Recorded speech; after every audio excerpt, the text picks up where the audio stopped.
என்னம்மா இப்படி சொல்லிட்டீங்க? நான் 30 வருஷமா இங்கே தானம்மா வேலை பார்க்குறேன். இது வரைக்கும் 1 ரூபாய் எடுத்துருப்பேனாம்மா உங்க காசை? உங்களுக்கு தெரியாதம்மா என்னை பத்தி? எப்படிம்மா என்னை பார்த்து இப்படி ஒரு வார்த்தை சொல்லிட்டீங்க? 30 வருஷமா வேலை பார்த்தானே, 30 நாள் வேலை பார்த்தானே, பணத்தாசை எல்லாருக்கும் தானே வரும், அதான் கேட்டேன். நம்பிக்கை இல்லாத இடத்துல இனிமே நான் வேலை பார்க்க மாட்டேம்மா. நான் போறேம்மா. அப்போ கடைசி வரைக்கும் அந்த பணத்தை நீ எடுத்தே எடுக்கலன்னு சொல்லவே இல்லை.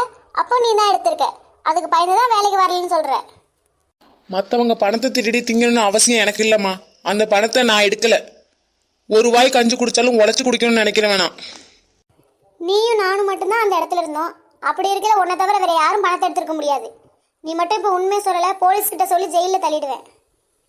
அம்மா சத்தியமா நான் எடுக்கலம்மா. இதெல்லாம் நான் நம்ப மாட்டேன். ஒன்று நீ பணத்தை எடுத்து வை, இல்லைன்னா நீ 7 நாளுக்குள்ள நிரூபிக்கணும் நீ எடுக்கலன்னு. இல்லைன்னா போலீஸில் தான் பிடிச்சி கொடுப்பேன். பணத்தை எடுத்துட்டு நல்லா நடிக்கிறான். இந்த மாதிரி ஆள்கள் எல்லாம் வீட்டுக்குள்ளேயே விட்டுருக்க கூடாது. நான் தான் வீட்டுக்குள்ளே விட்டு பெரிய தப்பு பண்ணிட்டேன். இவன் வேலைக்கு வந்தானே வரலன்னா என்ன? பணத்தை எடுத்து நீட்டினா வேலை பார்க்குறதுக்கு எத்தனை பேரும் இருக்காங்க. இன்னும் 7 நாளில் பணத்தை கொடுக்கல, அவனை போலீஸில் மாட்டி ஜெயிலில் தள்ளிட வேண்டியதான். அப்போ தான் இவனுக்கெல்லாம் புத்தி வரும். நன்றி கேட்டேன் நான் இங்கே. அப்பாடி, அந்த காயத்ரி அழுக வச்சதை நினச்சி ரொம்ப சந்தோஷமா இருக்கு. சரி சரி, வா வா வா, இந்த சந்தோஷத்தோட போய் ஆன்லைனில் ஆர்டர் போடலாம்.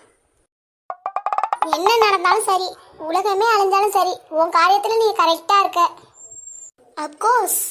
சரி, வந்து தொலை. அம்மா அம்மா.